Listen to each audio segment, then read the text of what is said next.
Greetings, my brothers and sisters. Sending gratitude to all of you who are joining in today to accompany us down the rabbit hole of self-exploration through plant medicines. My name is Ryan Sprague, and I'm here to tell you that your frequency is now set and tuned to explore psychedelic medicines and the impact they've made among the countless psychonauts exploring the last true frontier. Buy a ticket and take the ride with me as we get true firsthand accounts of the experiences, benefits, risks, and transformations taking place within the ever-expanding world of psychedelic medicines on This One Time on Psychedelics. Joining us today to hop into some very unusual subjects is a man who is leading the way in what an integrated, well-balanced approach to plant medicines can look like. He is a holistic coach with a degree in kinesiology from Penn State, a master's and doctorate in physical therapy from Hahnemann University, has helped thousands of individuals re-engineer their health for a better lifestyle, and aims to create 1 billion Ammortals, which he defines as a mortal that can connect to and embody the divine powers within. So please help me in welcoming Dr. Steve Young to the show. What's up, Steve? Hey, super excited to connect verbally, spiritually, and vibrationally on this show. Yes, man. I'm so excited to have you here. And when I started this show, this is a pretty new venture for me, and I had so much fun with the first podcast that I was like, why not have two? And, of course, like with Highly Optimized, there are certain, I didn't want to make it all about plant medicines, of course, but that's a huge component of my life. And it's been a big part of my journey. And I was getting a lot of people hitting me up saying, hey, we'd love for you to dive deeper into plant medicines. So long story short, I had a buddy who was listening to me tell a lot of stories about my adventures in psychedelic medicine. And he was like, you should make a podcast and call it This One Time on Psychedelics. And I was like, what'd you say I should call that? And wrote that down and had an absolute blast with it. Happy to have you here, man. And, I'd love if we could start by, having you share with us how you were first introduced to plant medicines and the role they have played in your development as a whole. Yeah, it's interesting. So to give you, the listeners context, when I came to America when I was 8, I was a pretty unsupervised child. And so I found solace, my mom worked 80 hours a week to single parent to make ends meet. And so, I basically stared at the TV or basically played video games all day and ate Oreo cookies and Chips Ahoy all day. And so from years of that, and we used to pick from the trash for our furniture, didn't have much. So I think a series of things led to this state of just feeling deep loneliness. And because I was in that vibration, as we now know, this is 30 plus years ago, we now know that, of course, I would then vibrate at that frequency and then attract that type of frequency with my friends and my surroundings. And so just to give context. And so my first sort of experience with the plants was psilocybin, probably 15, 16 in that range. And, interesting, most people when they're younger, they would do it for recreational use. We use it as intervention. We didn't call it facilitation or we didn't call it journey, just different words back then, right? And so we called it an intervention because one of our friends we felt would exaggerate stories. And so 3 of us plus him took it with the intent of letting him know that we love him and that we're all accepted as is. And there's no need to essentially fabricate stories and things. And so, yeah, very interesting that was my first experience with the plants sort of in that context. I'm not saying I've never used it for recreational use, but that was the first, connection in my relationship, seeded with that intention. I love that, man. And it's so cool too, because, even though, you've used them for recreation, of course I imagine most of us that are listening to this have, but having that platform to start on where you used it knowing there was a deeper purpose there, I imagine has led to much more fun, even when you're doing it recreationally, right? Because this is something that I've talked about with cannabis a lot, but, with regards to cannabis, I feel all use is medical, whether the user knows it or not, right? Because the medicine, in this case, cannabis, for what I'm speaking about, is still interacting with the endocannabinoid system. It's still helping regulate your body. And so even if you're smoking a joint with your friends just to hang out, in that sense, it's still medical, right? And so I love that we chatted about that and brought that up because I really feel a lot of people have a lot of dogma towards plant medicines these days, right? And a lot of oh, you can only use it this way, and I'm seeing that a lot, people kind of flexing on other people saying oh, you're using it for fun. And that's one of the things I talk to people a lot about. I said, listen, no one's saying that you can't have fun on plant medicine, or at least I'm not saying you can't have fun on plant medicine. Yeah. I'm saying if you understand where these things can bring you and what they can do for you, then you can actually have more fun, right? And you can get a lot more out of it. I'm curious, talking about this and talking about that benefit that you received the first time doing it. I'm really curious, what are some of the potential benefits in the physical, emotional, mental, and spiritual planes that people may not be aware of that plant medicines and psychedelics have the potential to offer? Yeah. So first I'll answer the question, and then I'll zoom out and talk about the other meta that it's almost like we're in a swimming pool talking about like what's in the water. And I'll talk about what's the container that has that's surely involved, but we haven't directly spoken about. Okay. So I'll start with biological. Would be the easiest realm that most of us are more experienced in, right? Because Western medicine, nutrition, like fitness, typically is experienced through the biological lens, right? And so from a biological perspective, yeah, I mean, the studies are incredible. We're talking about neuroplasticity, which is a fancy term for your brain cells can fire, like turn on in different patterns. Also, your brain cells can sprout new connections to other brain cells, like forming a new network. And so there's these tremendous biological effects on the brain that the real world results, the daily results are decreased anxiety, less attachment to substances. And I use that phrase specifically versus treatment for addiction. They're I'm speaking the same thing from two very different energetic sources, right? So less attachment to substances. All substances, right? This could be cheesecake or crack. Right? They're kind of one of the same in a way. Yes. So less attachment to substances from a biological perspective, and sort of the end stream feelings of that, more connectedness, right? Increase in empathy, right? So these all come with, and depending upon the dose, for sure, of course, right? So there's these biological effects, and then we can go to.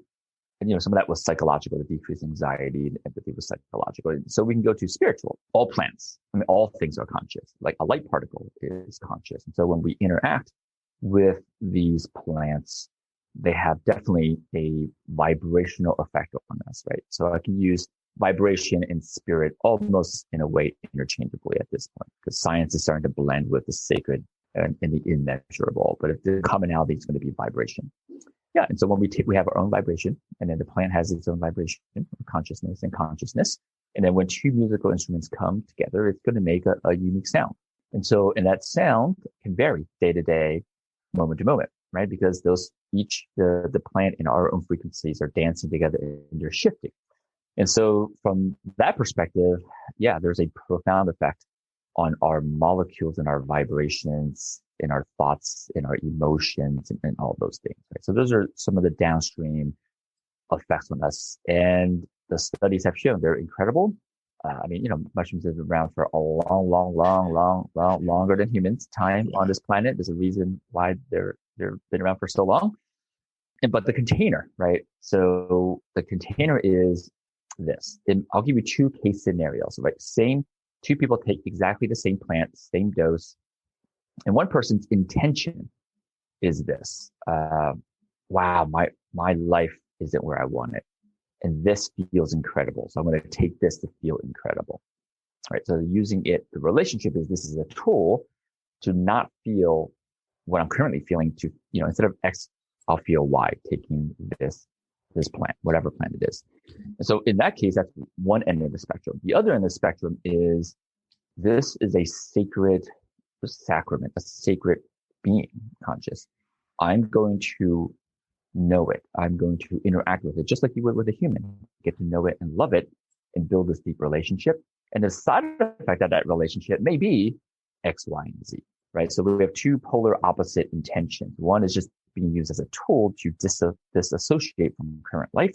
And one is about deepening the relationship to the self, to the plant through this joining of consciousness and anywhere in between, right? And so I think a lot of the listeners may miss that very important element, which is what is my relationship to the plant? And if you notice, the whole time I have not said the word medicine, because already using that word dictates the relationship. right? I mean, what if we said plant lover, Mm-hmm. right? Plant poison, plant whatever, right? The following word already is a container that dictates in a way the relationship. So, if I were to use any word at this point in my experience, anything after plant technology, right? Because all technologies really just magnifies the human. Mm-hmm. And so, or you can just say plant, right? Mm-hmm. And that has no labels and has an open energy container for each individual to decide on their relationship. And I'm not suggesting plant medicine is bad or good or right or wrong or better or worse. It's the awareness of the second word that attaches to the plant already influences the relationship to the plant. And that awareness helps give people sovereignty over what relationship they want with the plant. Yeah. Man, there were so many amazing things you said there. The first thing was the comment about how mushrooms have been around for eons. And, something funny I heard about that was like, is it coincidence that all of the things that contain psychedelics are made into things that literally like mushrooms grow from shit, right? Ayahuasca vines can grow through cement. Like they're some of the hardest things to stamp out. I think it was on an Aubrey Marcus episode. I heard him like joking and saying like, if psychedelics do have a consciousness, right, which we know they do, then, they're like, okay, we have to make ourselves super resilient. So when the monkeys figure out that we're really necessary, they won't have stamped us out. Because they're going to go through this stage where, like the stage we've kind of been going through, the whole war on drugs, all these things, just saying no, all of these things. And yet these medicines have been interacting with human beings since really human beings have been recorded. And, what I loved about what you said about the relationship is, and words, I'm a big word guy too. So I love that. Really, how I think of any relationship is a relational ship, right? Like it will actually guide you to where you want to go, right? So what kind of relational ship are you bringing these medicines, yourself, the people around you, et cetera, on with you, right? What I also loved about saying not necessarily including the word medicine, right, is that I love that you're talking really to the bigger concept of like us being the creator of our lives, right? Which is, again, we hear that a lot, but until you really experience that, and until I really experienced that, I couldn't really figure it out because I was trying to quantify it when really it's a quality, right? Not really something you can measure, And so that's one of the big things I feel with what's going on today with the development of human beings switching more to left brain over the last few thousand years and getting away from right brain is that now we only want to believe in what we can measure, what we can see with our eyes, right? And that's one of the big challenges in science right now is that most science is quantitative, right? Most mainstream science is quantitative. And I'm not saying that doesn't have its place. It definitely does. But, the whole split from science and spirituality really did neither of them any good, because it used to be that the scientist was also the doctor, was also the sage, was also all of these things. And now it seems as though in most cases, they're very split. Religion doesn't believe in, a lot of science, and science doesn't believe in a lot of religion. So it's led to a lot of challenges. And what we're talking about here, so as I see it, is somewhat of the best case scenarios, right? Like people that are getting some sort of benefit from these experiences. But in order to actually get these benefits, it's crucial to have certain methodologies and or programs in place to ensure these PEAK experiences are able to be integrated effectively. Do you agree in that? And if so, what are some of the things you found most beneficial for having a process, having an integrated process so that you can ensure these things are going to actually not just be I need to escape life and run away from what I don't want, rather than running towards what I do want, like the example you gave in those two different scenarios of those people with containers? Yeah, this is a great question. Yeah. So, and again, I'd love to give people some context first so they can experience the words I'm about to say in a way that's just a fractal, like a container versus a transaction. My first study in all of this was the unconscious. Right? So I started reading books on programming the unconscious, what is the unconscious, and then consciousness and all that stuff at age 14. So 32 years ago. I have a pretty well-rounded understanding of, we'll just call it psychology, right? Not clinical psychology, but just like how the conscious and unconscious works, how it affects us, and how the unconscious uses images and metaphors, and the conscious mind, the thinking mind, uses linear words. And so when I first started to get back into psychedelics and get into the facilitated experience world, what I found was that there were these incredible shamans They're very sacred in the ceremonial. They're blessing the four directions and then above and below. And there's all of this music, and then they give you the plant, which is great. It's basically this letting the plant do its thing, basically, right? And then the person will have whatever experience they'll have with the plant, right? So it's essentially the way I say this, it's a completely open container with no walls in a way. And now the only wall that they're putting in is an energetic wall, right? Essentially, it's a energetic container that keeps all of our consciousness, our spirits and vibes in the container, and all the spirits and consciousness and vibrations or entities that's not supposed to be in the container out of the container, right? So they do that. And that's absolutely necessary, because on the flip side, there are these psychologists now working with plants that don't know anything about the energetic side, and there's nothing being casted, which does allow frequencies and vibrations or entities, wherever you want to call them, they do come in and out of the room, the human and the humans, right? So there's this interesting, two-sided polarity. Ideally, you have both, right? So you have someone that understands the energetic side. They're literally casting a huge container within the location, container within the group in the room, container individually.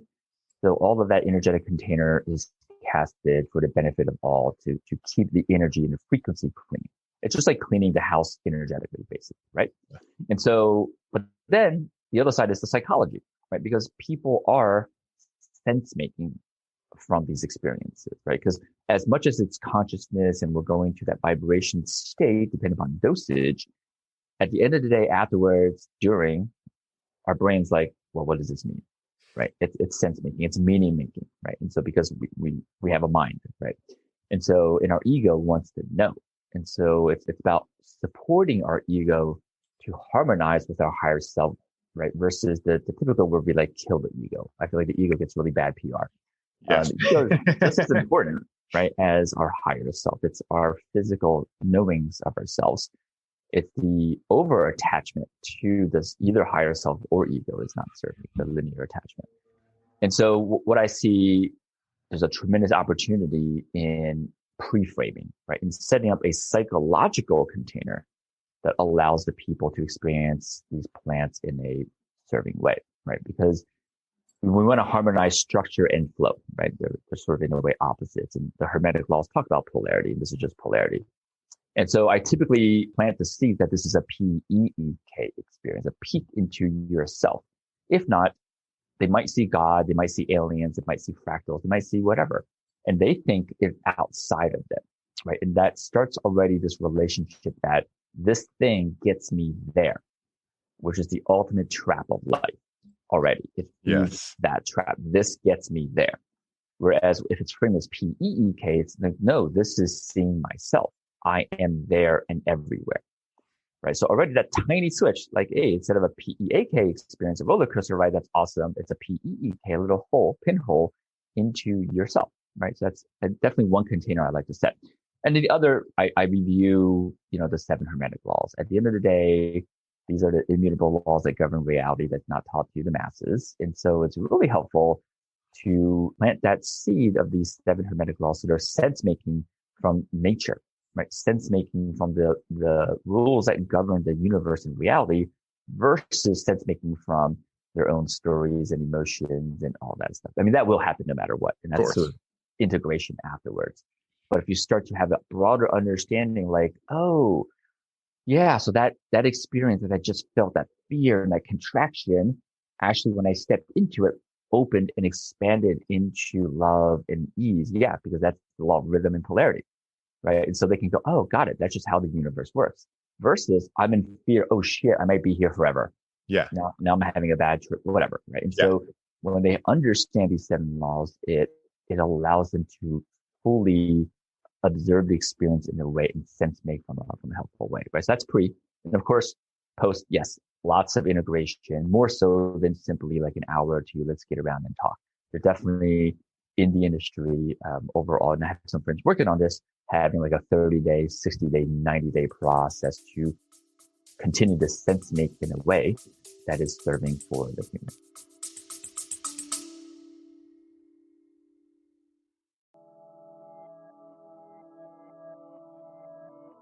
Hey, everybody. I hope you're enjoying the show. I wanted to take a quick moment to let you all know that the doors are officially open for the Conscious Cannabis Collective. And as such, this is the last week you can sign up and receive all of the bonuses we're currently including. This is the last time I will be personally onboarding those of you who sign up with a complimentary one-on-one session, and you'll have the ability to get the Grow with Cannabis course for free during this limited time. For more info on how you can take advantage of this offer, head down to the show notes for this episode and secure your spot today, as we only have so many spots left and they are filling up quickly. Now back to the show.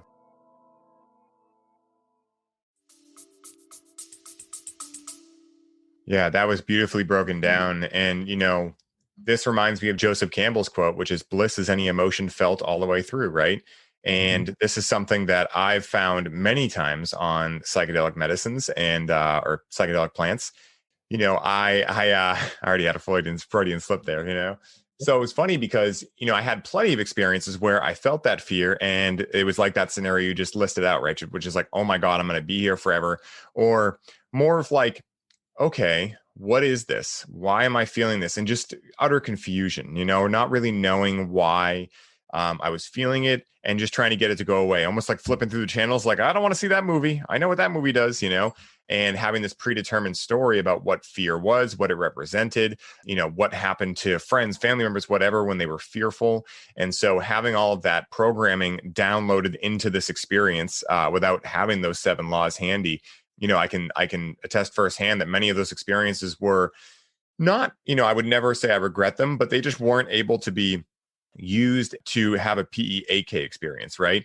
To be able to actually understand that, oh, what I just experienced is me and I am that experience, right? And so, okay, cool. Now I know what is possible. So now what things can I do in my normal waking state to invoke those states into my waking reality, right? And that has been one of the things that's helped me the most in my journey over the last 5 years doing psychedelics, right? Is coming into, meeting people like yourself and having people, again, wise elders, right? Like that's essentially what we're talking about here, right? And I make the joke a lot that we have lots of elders, but not too many wise elders, right? And it's funny because back in, tribal societies, there would be a shaman, right? There would be a person that was designated to pretty much, they didn't have to go build a house one day. That was their job. They were sitting in the woods and they were usually isolated from the rest of the community, and they were practicing with these medicines and then passing the wisdom teachings on to the village. It's really interesting that so many, and again, I'm not, sitting on a high horse. I've done it too, but so many just take them and without knowing what they're really about. I feel like that's when, people can have quote unquote bad trips. And the funny thing is that in the experiences where I've had like, what someone else might call a bad trip, as soon as I accepted whatever I was terrified of, like one time, I believe I've told the story on this podcast before. So for the listeners, I apologize, but it is a funny story thinking back to it. I did a big tea. I did an 18-gram tea with 2 of my friends. And, we had done, somewhat high doses before and just decided, hey, who knows if this tea is even going to work? So we might as well do a bunch. And they were penis envy mushrooms, which obviously have a higher psilocybin content. Didn't know that at the time. Basically we were watching something and I started laughing so hard that I couldn't get the laughter out fast enough. And what ended up happening was it triggered some like deep emotional response in me that I was choking, right? Like some visceral response. And it was like, it wasn't even like I had time to go, am I choking? It was like, no, you're choking, you're dying, you ate mold and it's closing your throat up. So I tried to play it cool, which probably looked hilarious. And basically went to the bathroom, tried to make myself puke. Nothing came up. I'm like, I'm going to die, right? And after about 5 minutes of pacing, I realized, oh, wait, I'm still breathing just fine. And then like I felt this cosmic laughter envelop me, and they were like, all right, now go lay down and have some, some fun, quote unquote. Yeah. Right. Yeah. And that was in my mind, myself, my higher self, the plants, whatever, checking me and saying, hey, you're messing with fire here, right? Learn how to use these properly, right? Like stop using them willy-nilly, And so that was an interesting experience for me. And one of the things I'd love to talk about, and this is, a little bit of a left turn, but not so much of a left turn. We mentioned entities, right? And closing leaving the container closed for any entities that are not wanted to come in. And I'd love if we could touch on that a little bit more, considering so much about this, and I don't have people on here all the time that can speak to these types of, metaphysical things. I'm curious, with the term supernatural, right? Which in my mind is only super because we only believe in quantitative science as a mainstream, right? So the things that are outside of that measurable eye, so to speak, are considered supernatural, right? Which really they're just different energies and things like that. But I'm curious, the word possession comes up a lot, right? Or attachments, entities attaching themselves to others. Could you explain what happens when something like that happens? And if you've ever seen something like that happen or been around it? Yes to all. Nice. So I'll start with that.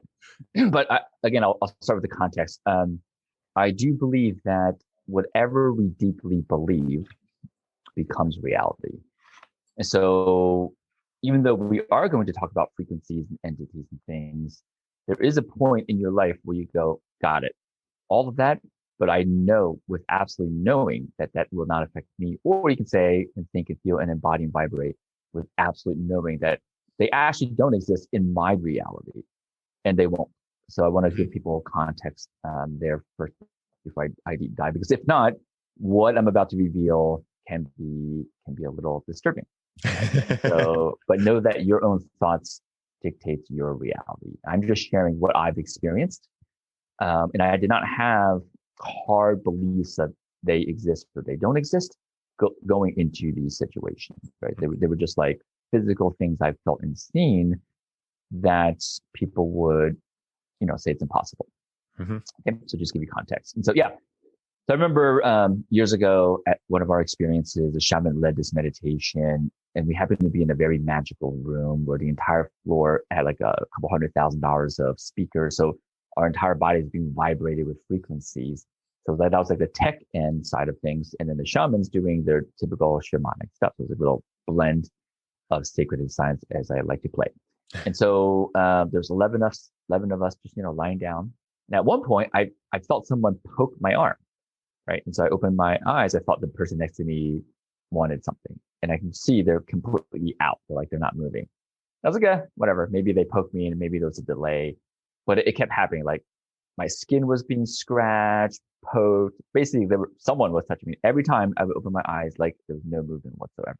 And so afterwards, I spoke to the shaman who was leading that experience. Like, I could just see basically your ancestors and spirits and entities coming into this room. I can see them all. If you guys can't, they were here. And they were just basically letting you know that you are loved and supported. Like, I'm here to support you. That was the type of experience in the meditation and the shamanic practice that was happening, right? And so that was one of the earlier, like, I physically felt something. And then I've been in conversations at another event. We had one of our other sort of staff members who's, just to give you context, she's been studying, we'll call it mysticism and magic for 40 years, as well as psychology and NLP. So again, a blend of science and sacred. So we were talking, and one of our friends walked by who has clothes on, like he had a t-shirt and like a vest on. And she goes, "Oh, tell me about the claw marks on your back." And he goes, "Oh my God, you can see them." Right. And so that led into a conversation of he did a high dose mushroom journey by himself in the woods, and he felt like a demon attacked him and clawed him in the back. She could see the remnants, the energy. Again, he has clothes on, right? It's not like he's bleeding. He doesn't have any physical injuries. This was like an energetic thing. Yeah. And so they proceeded to have this conversation, and she helped them remove stuff and the residual stuff. But you can imagine me being like the third person observing this conversation, like, "Tell me about your claw marks." And he goes, "Oh my God, you can see them," right?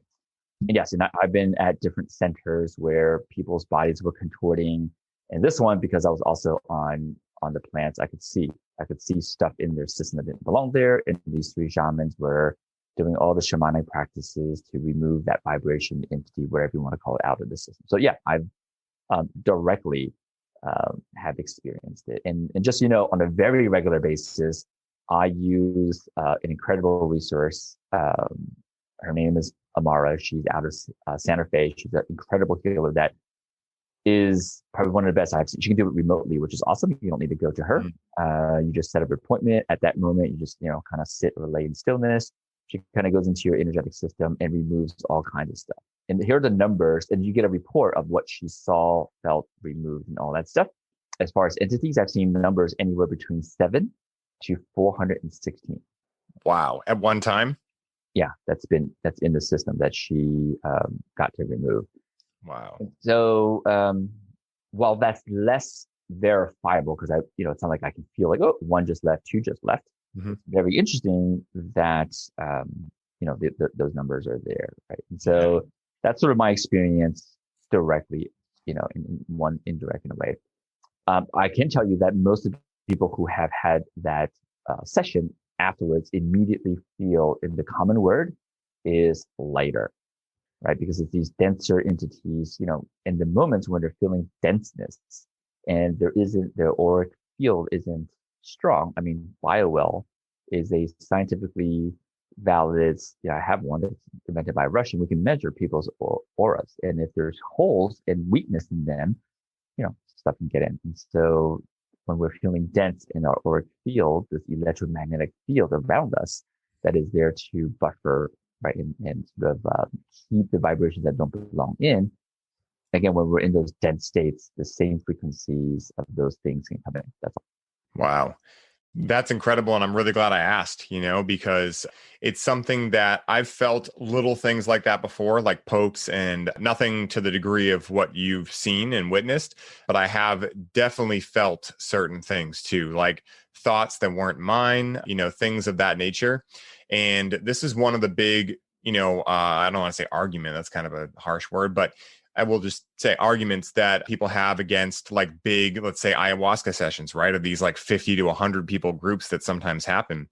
And, a lot of people are saying that, listen, entities are very similar to us, right? The same way that we want to get a new car and level up, right? They want to level up too, right? So if you're a young, healthy person and they're currently inhabiting a 60, 70-year-old, they want to level up, right? So if you're in a room with 50, even 5 people, right? But the bigger these groups get, the more likelihood you have of having an entity hop onto you, right? And, I'm really curious, for those that may not be able to reach out and find a shaman, go to a jungle, find a facilitated center or facilitator, what are some of the practices you would suggest or you use personally that can potentially protect someone while they're journeying?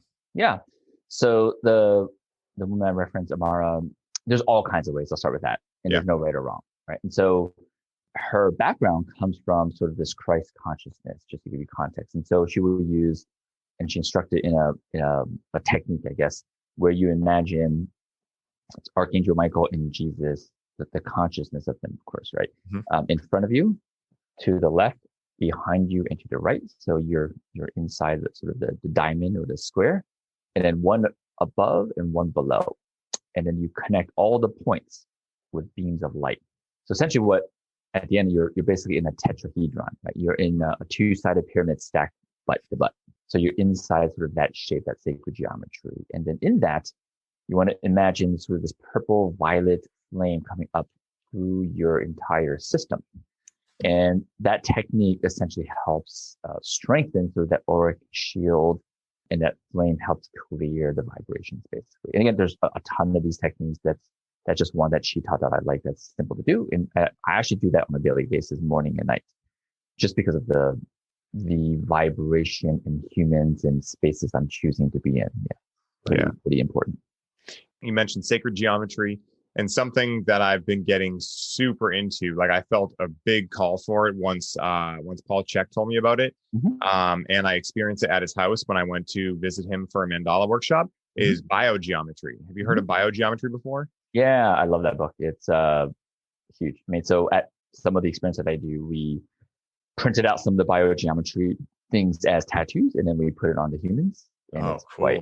quite interesting.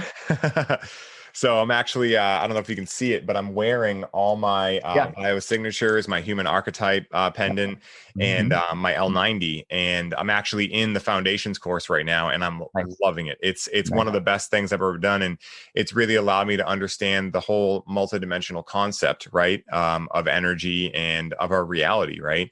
And, jumping off of that, I feel as though these subjects, right, these, interesting, kind of far out, quote unquote, subjects are getting more and more popular at the same time as psychedelics are noticeably gaining more popularity again, right?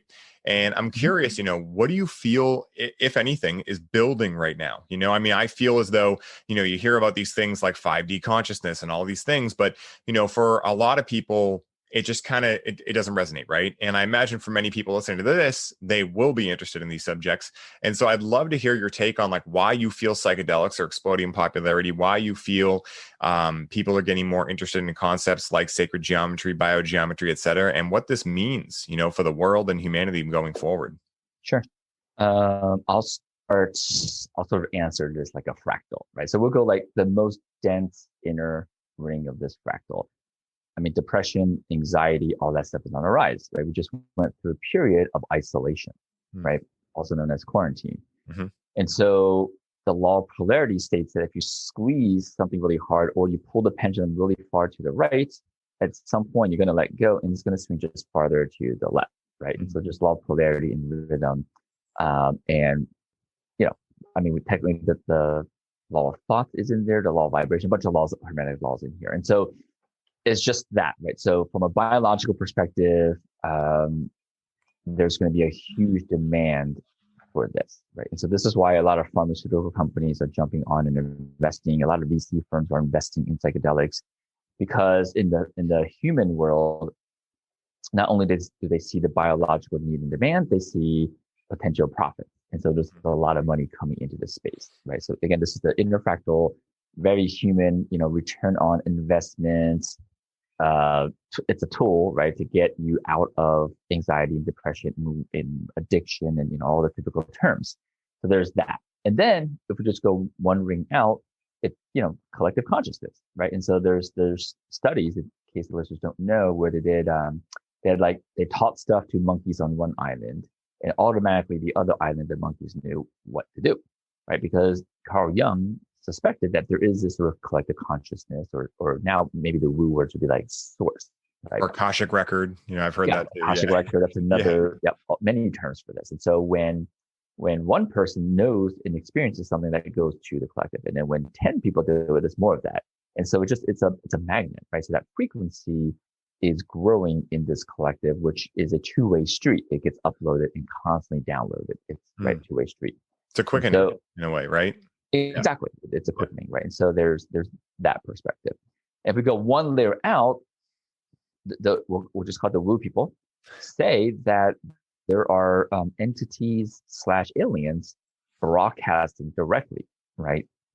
This consciousness onto humans. And so, and then astrologically, right, since 2012, there's a shift in consciousness, which is accelerated by just recently in December, shifting to the Aquarius age. I mean, all this stuff, all the astrological alignment, which kind of ties into, in a way, sacred geometry. So there's that, right? So that's sort of the fractal, all the way from that to stuff being downloaded, to collective consciousness, to simply people need it, want it, and there's money in it. Yeah. So all of that is definitely moving. And so that's the why.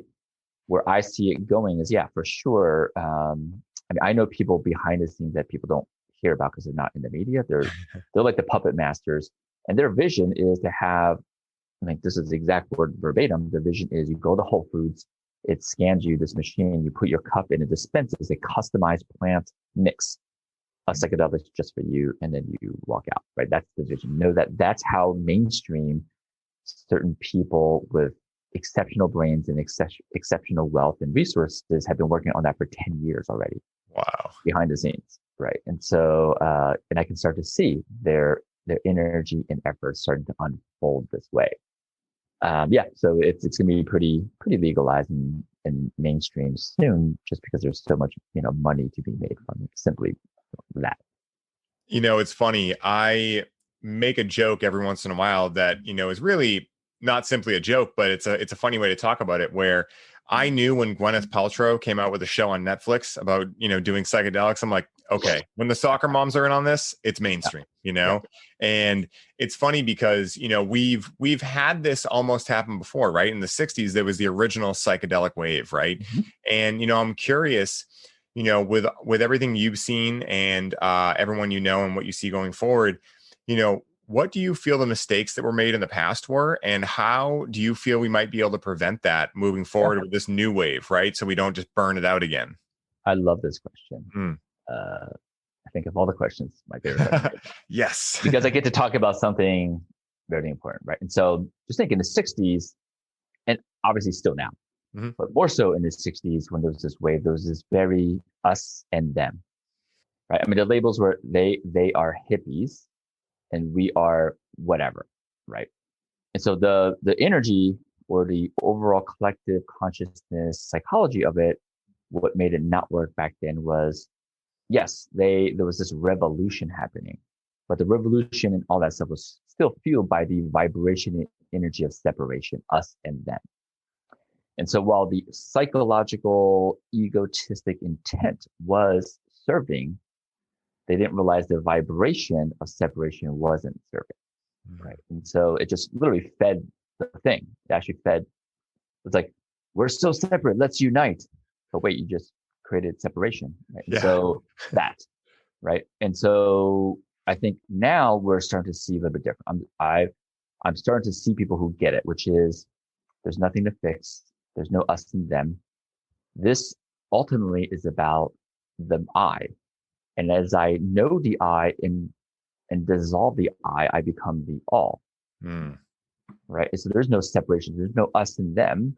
It's about detaching from I am strong, I am smart, I am beautiful, I am. When you let go of all polarities, because every polarity has an opposite. If you're super attached to being strong and you're like, no, I don't want to be weak. Trust me, your life will be filled with struggle, with hardship. It has to be. We must manifest hardship and struggle to support the identity of I am strong. Right? The people who go, I am weak, well, they'll get support from people. Of course, their life will still has its own chaos because chaos is the byproduct of the attachment to one of this, but they experience it differently. They have friends help them. Some people will be like, wow, they're so lucky. How come they get all this stuff? Well, it's because it supports I am weak, right? They're much more open to receiving. The strong people are not quite as open to receiving because they go, oh, that feels kind of weak. But what the universe wants is for people to embrace both sides, and you run the entire spectrum. And through that, eventually, when you ride 1,000 times, you go, "This is boring. I'm done." And now you become non-attached to strength or weakness. And as we get off each ride by experiencing the full polarity, at the end of that game, you become nothing. You're like, "I'm not strong or weak. I'm nothing." And when you embrace nothing, you also embrace you are everything. Right? You're the biggest void. And all the stuff can come in. Your room isn't filled with a bunch of crap and a bunch of stuff, valuable or not valuable. It's nothing. And so the divine can come in. And so I'm starting to meet humans who get this. This is huge. When you vibrate from this frequency, you're essentially vibrating and generating into the collective consciousness wholeness versus us then separation. So it's really exciting to experience that in humanity right now.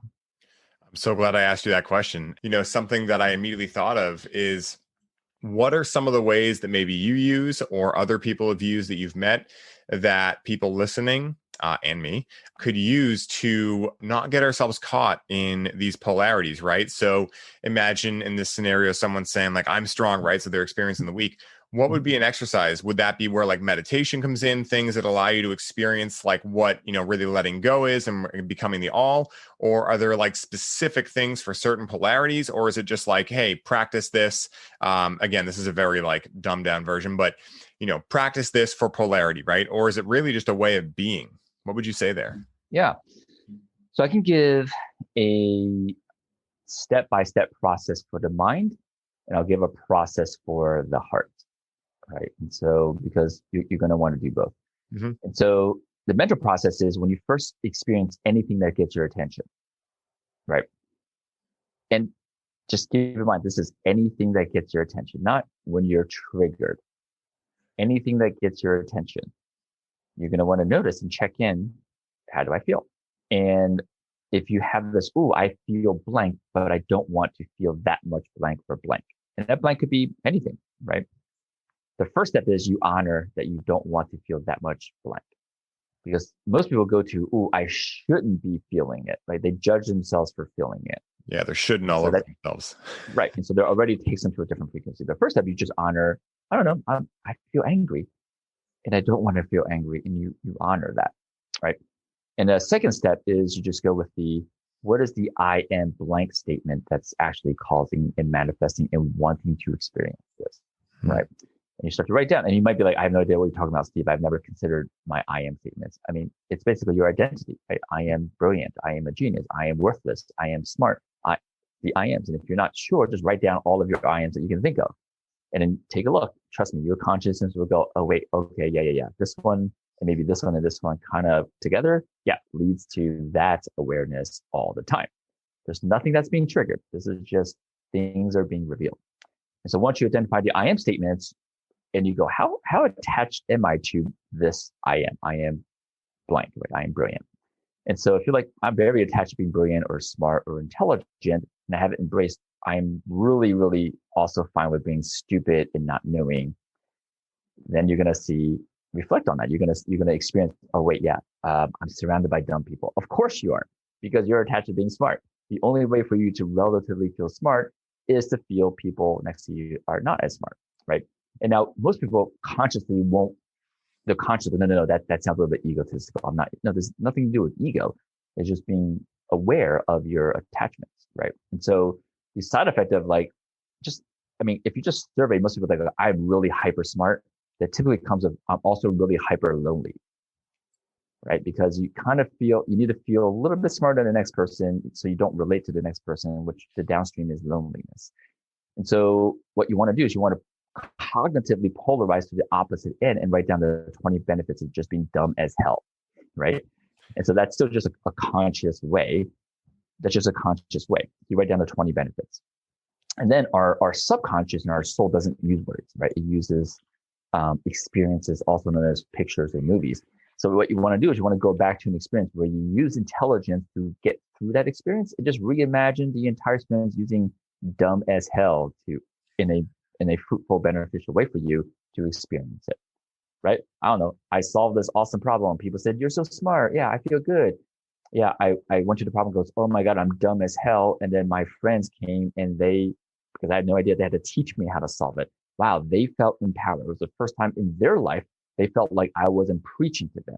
They felt empowered, right? So you can reimagine the experience with dumb as hell or stupidity or whatever. And then that gets integrated into your unconscious and your soul. And again, that's all cognitive.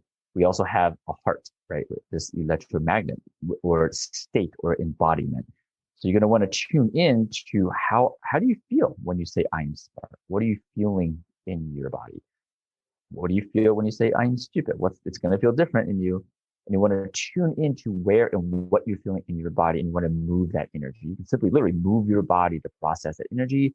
I mean, there's a lot more other processes, the process that is beyond the scope of this, but at least breathe and tune in and know and feel those sensations and move it, move your body and move that energy. So I believe through the cognitive process and the heart or embodiment process, these are very, DIY. You can do it at home. I mean, obviously there's great facilitators that can help this, but I'd love to give the listeners a do-it-yourself process that you can do.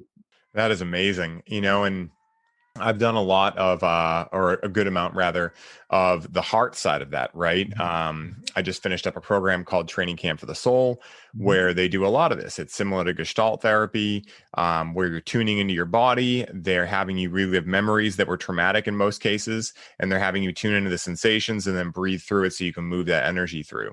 And I love the cognitive approach you have, because for a lot of us, right, we identify, right, we become attached to being smart, intellect, right? And I know that's been one of my challenges, is getting out of here and into here, right? And so that's a really cool approach, because one of the things that has challenged me in my journey of, self-exploration is, everyone's talking about the heart, and I get it, right? And also it's like that concept of meeting someone where they are, right? Like, okay, well, many people are very left brain dominant because of what they've been glorified for and everything throughout the years. Oh, you're so smart. You have such great intellect. You're a genius. None of those things really come from the heart. So as I see it, right? At least most of the people giving the compliments, unless they're a very woke person, quote unquote, are not giving it for that reason. And so it's breaking out of that pattern of, first of all, just like you said, becoming unattached to the idea that, to be a smart person, you have to have intellect, right? And all of those concepts. And I love that, and it's really interesting too, because one of the things that came up for me when we were talking, and it was kind of funny, it actually made me chuckle, is the concept of the matrix, right? And, how many people have been saying, oh, psychedelics are plant medicines, they'll show you the matrix, and all of these really interesting takes on what these medicines can do for you or what these plants can do for you. Freudian slip again. And so, I'm curious, to get a little woo here, do you make that comparison to the matrix with plant teachers? And if so, what do you feel the correlative factors are there? Yeah. Again, I want to go back to, I don't want to in any way suggest plant medicine is a not favorable thing. Because it can be very, very favorable for people to experience. If they want to experience healing, then the medicine term fits that intention. Right. And so really the wording would just give people awareness, tune into what's your current exploration and relationship, and use the word that matches it. And if someone, it's incredible to experience healing. That's actually a great experience that is very helpful for the person. Then plant medicine absolutely fits. So I want to make sure that I put that in there. As far as the matrix, sure. I mean, give it a real world example. I was with someone maybe a month ago who basically experienced the matrix using a combination of a bunch of stuff, right? And so, and he was able to feel like everything, like he's part of the code, everything. And because there was no pre-framing after he came out of that experience, he basically was like, why the hell am I choosing to have a human body? This sucks. And so it took multiple until 5 a.m. hours of talking to get his conscious mind to accept that tomorrow you're still going to have to shit. Yeah. You're still going to have to wipe your butt tomorrow. Yeah. Sorry. Like, you're not going to be able to be like, I'm just going to leave my body tomorrow and be integrated into code in the matrix. Right. And so I guess that was just a very, caustic way to tell the world that, look, tomorrow you're still going to eat, sleep, pee, and poop. Right. Yeah. So we incarnated into this world for a reason. We were already in the matrix prior, I believe, right? We were already part of the matrix. We're like, this is boring. 10 million years of feeling everything. I don't feel separation, right? I want to feel what it's like just to have separation. So we came to this world to feel separation. So at the end of it, it's kind of silly to put in all this quote unquote hard work to try to go back to spirit because we came from there, right? Yeah. And so at the end of the day, like, of all this stuff, yes, there is this matrix aspect to this. We're definitely in some type of designed thing that's unlimited. But at the end of the day, just like enjoy being a human, right? At the end of the day, just like whatever comes up, love it. You could fix it if you want to explore your relationship of fixing things. I'm just in my current practice right now, just like love all the parts, right? Yeah. But for decades was control the parts, fix the parts, grow the parts, level up the parts, break through the parts. I've played all of that. And I'm just in my exploration of like love the parts. I am speaking to the humans, in this moment, in that. And none of it was wrong, right? I play with a bunch of relationships. I know what fixing feels like and level up feels like and growing feels like. And so just know that you have choice. It doesn't always have to be healing, always have to be fixing, always growing. Be mindful of the relationship. It goes back to the relationship. And so even with this matrix, yeah, there is. What's your relationship to it? Yeah. Right. The relationship to it dictates how you respond. It's your relationship to it.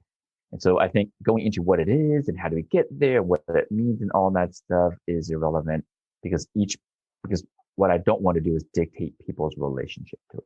I'd rather speak about you have sovereignty and choice over your relationship to it and have fun exploring it, but just be very choosy as to what's the relationship to it. Yeah.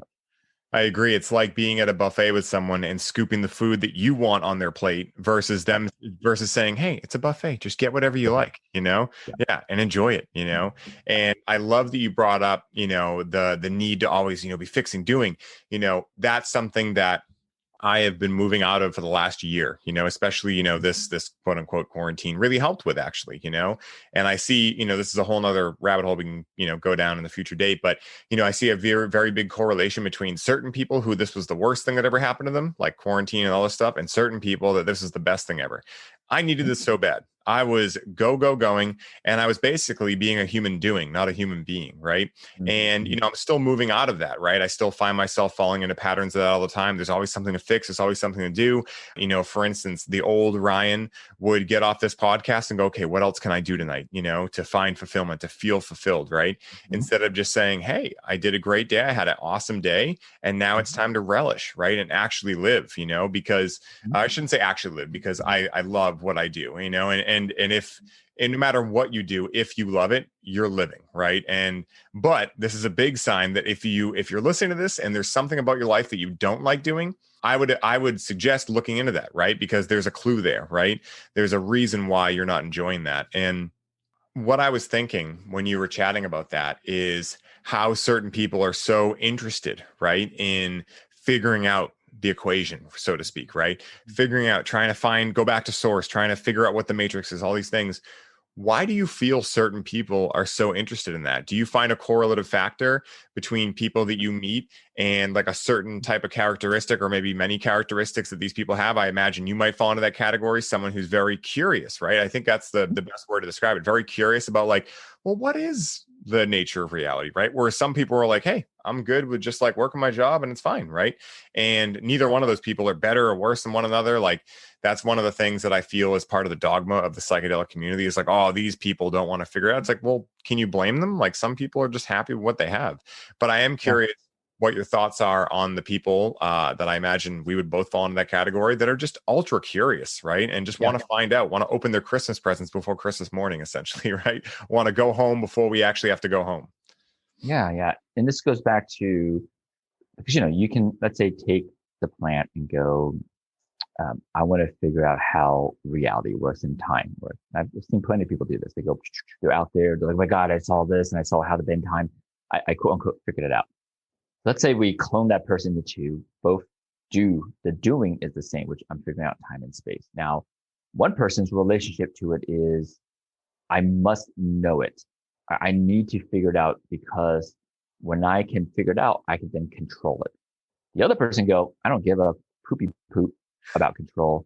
I'm just purely curious, childlike, with experiencing the thing, right? The both doings is the same. I'm going to figure out how time and space works. One person is really, the relationship is, this is yet another thing. Once they figure out, they can control it so they feel safe. It's just a safety mechanism. These are the controllers typically of the world. Something happened when they were young and they felt unsafe, and then they're controlling and measuring things for safety. So just be aware of what's your relationship. The other person is figuring, just because they're curious, they're literally childlike, and they're actually non-attached. If they don't figure it out, they go, okay, oh well, on to the next thing, just like a child, right? It's like they don't have ADD, they're just curious. They're just like going from one thing to another without attaching to it. I must figure it out. And so the doing of figuring out can be the same, but it goes back to, it's our relationship to it. Just be mindful of what your relationship. And for sure, I know a lot of people who use psychedelics and go outward and let me go to source and go see the alien and go to the matrix and go out, right? And I usually recommend go within, right? Because it's a law of correspondence, right? If you don't know who you are, then you won't know the external world, because you are the world, the law of correspondence, right? And so if you're seeking out there with all this unknown and playing with the unknown, that actually just embeds this expansiveness unknown in you. And so you might want to harmonize that with a little bit of known, like, who am I? Like, why am I here? Like, why did I pick up my cup this way yesterday or today or a second ago? It's revealing everything. And so just, be mindful of both ends of that polarity, out and in, and just make sure there's some type of practice for both sides, basically, with the intention in a relationship of play and all that stuff. Because, we go back to Hawkins. Hawkins says, if you're into knowing, if you want to understand and know all the stuff, you're basically trapped at 400 in this scale, right? And just keep in mind, joy, love, bliss is all above 400. Mm-hmm. So there's that. Yeah. So the other way to say it is, joy, love, bliss comes with unknowing, right? And so when I speak recently, I tell people, you're just, again, experiencing the phase of Steve that is in the practice of being as absolutely dumb and unknowing as possible. Because I went through decades of the knowing, which is all the degrees and all the books and all that stuff. I'm actually just in my own practice, like, I know I don't know anything. Yeah. Yeah, I love that. And it reminds me of that quote, what you are looking for is that which is looking. To use analogy again, I've determined for myself that analogies are my love language. And to use another analogy, it's the difference between being excited about Christmas morning because you don't know what you're going to get, and that's what's exciting, versus I need to know what's in those presents right now, and so I can't wait until the morning because I need to figure it out right now. And it's the sense of like, not fear, but more so like control. Absolutely. Like you said, it's like I need to know, because if I don't know, then everything is not okay in my world and I can't relax. Right. And, we won't even get into, the whole negation thing: can't, won't, shouldn't, couldn't. It's like, is that the spell you want to cast? And that's very interesting. And so one of the things I'm curious about here is, I imagine psychedelics are not for everyone. Right. And that's something that, if you've gone to one music festival, you've definitely seen someone who's done psychedelics. So you're like, maybe you shouldn't have. That being said, though, there are many people who want to reach bliss, who want to reach these states that a lot of people that do psychedelics are looking to experience, right? So what are some of the ways that you have discovered or you have learned that can allow someone who otherwise does not want to experiment with psychedelic medicine, or maybe they're taking a break right now, or maybe they just want to, include it the other, 6 or 6.5 days of their week, if they're doing it weekly, which I would not recommend. But, what are some exercises or things that they could do to bring about that state of bliss, that state of union with the all? What are some of your favorite techniques? Yeah. So I'll give techniques and I'll give practice. What's the actual practice, right? And so obviously breath work would be the most common. Obviously there's meditation. That's another common one. Those are probably the two most common paths to access these states. But so is movement, right? You talk to people who dance, not movement of like, I'm going to the gym, right? Yeah, I'm deadlifting. Movement people don't go to the gym. They're basically just using movement as a tool to get something. We're talking about the movers, right? The movers, like the dancers, or any mover that's moving for the sake of moving. Movement is an incredible way to access these states, basically. And so those are the three big ones, right? And there's some other ones, but those are the three most accessible ones to humans. Now, within that, keep in mind that in the beginning, for anyone that has not done any new movement, when you try that big new movement, you notice like your body shakes. Right. But after you do this big new movement for a while, the shaking stops because your system's becoming much more precise at sort of experiencing this with less resistance. So know that anything that you practice in the beginning, your system, we'll just call it, can feel shaky. And so continue with it, right? And continue with it. And then eventually it gets precise. When it's so precise, you will get these states not from 10, 20, 30 minutes of breath work. You get it just by daily breathing. You get it through not 30, 40, 50 minutes of some type of intense movement.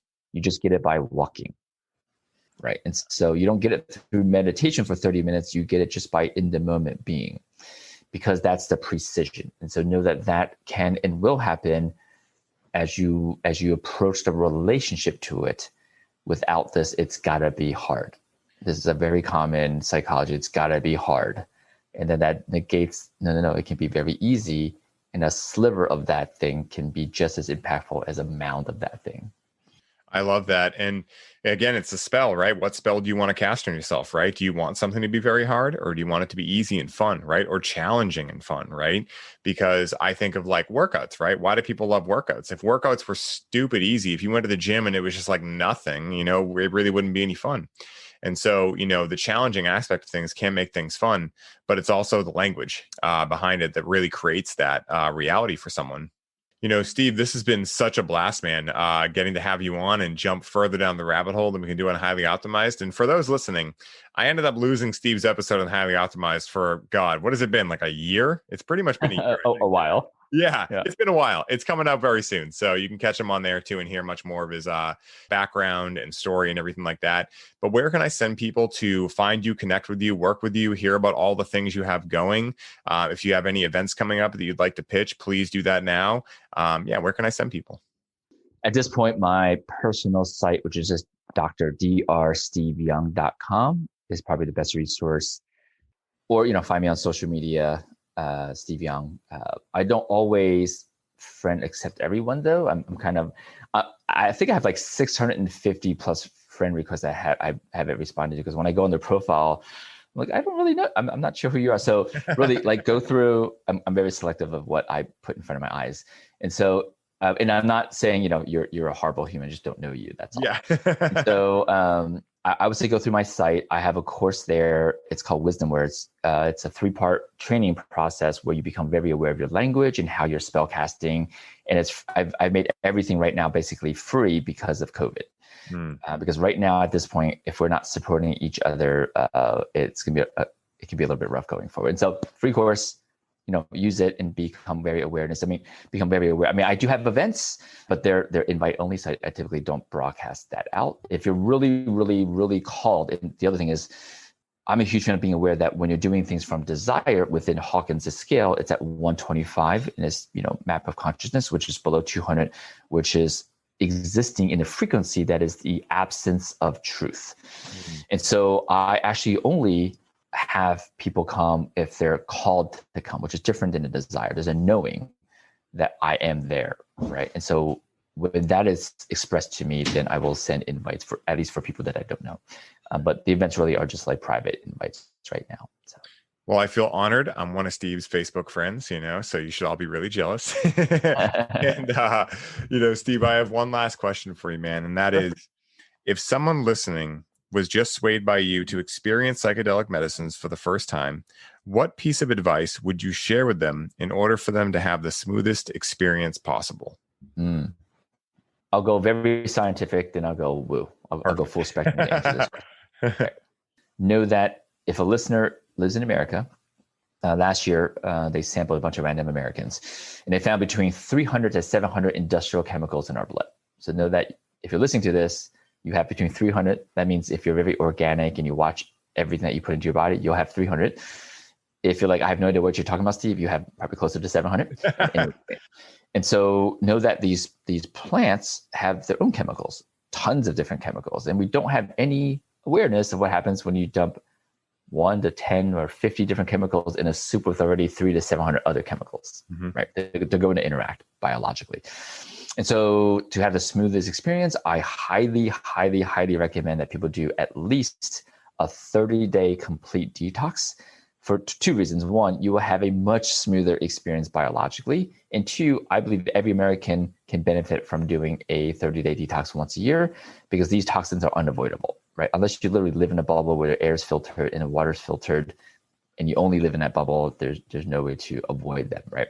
And so a complete 30-day detox, and I think I have something like that on the website, right? I just basically tell you, I'm not selling you stuff.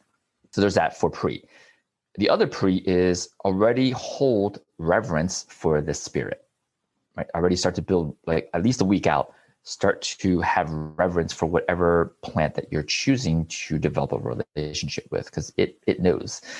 And that reverence goes a long way for sure, right? So a week out. And then at least 3 days out, I would cut out any known chemicals you're putting into your body, right? So caffeine, cigarettes, whatever you're choosing to put in your body, at least 3 days. I'm being very lenient with that one.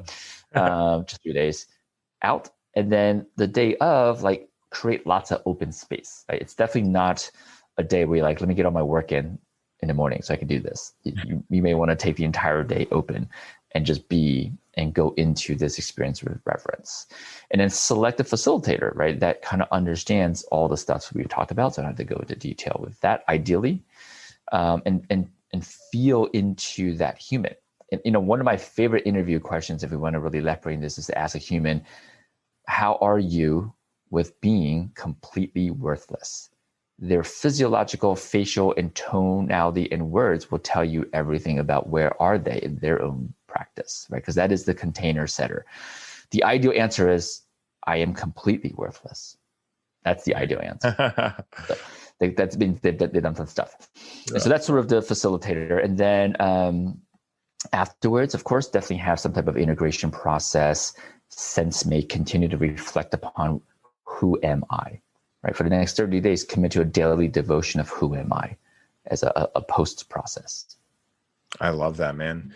It's so cool too, because now I have the answer to the most prominent question. If someone asks me, how do you feel with being worthless? I'll immediately say, I am worthless, just joking. I won't hack the system there, Right. but, but no, I think those things are so important though, because, I know coming from really all of these things are considered illegal, in the most part, unless you're in Oregon or Denver or Oakland, strange places to, have mushrooms be legal. But so there's not a lot of info, especially if you go on Google and typical search engines that will tell you these types of things. So I really appreciate you bringing those things to the table, because I have found in my own journey, and that journey has consisted of many journeys where I have not done those things, and a lot in the last 3 years where I have done those things. And the difference is it's not even measurable. I mean, it's huge. And, this is something that I teach people when I work with them with cannabis, right? Because that's a lot of what I do in my coaching, is I coach people with cannabis challenges. I say you're building a relationship with this plant, right? The same way that if you come home and your husband, wife, whatever is out, and they're coming home a little while, and you decide, I'm just going to cook pizza, right? And your wife hates pizza, and she comes home and she's like, hey, what's for dinner? You're like, pizza.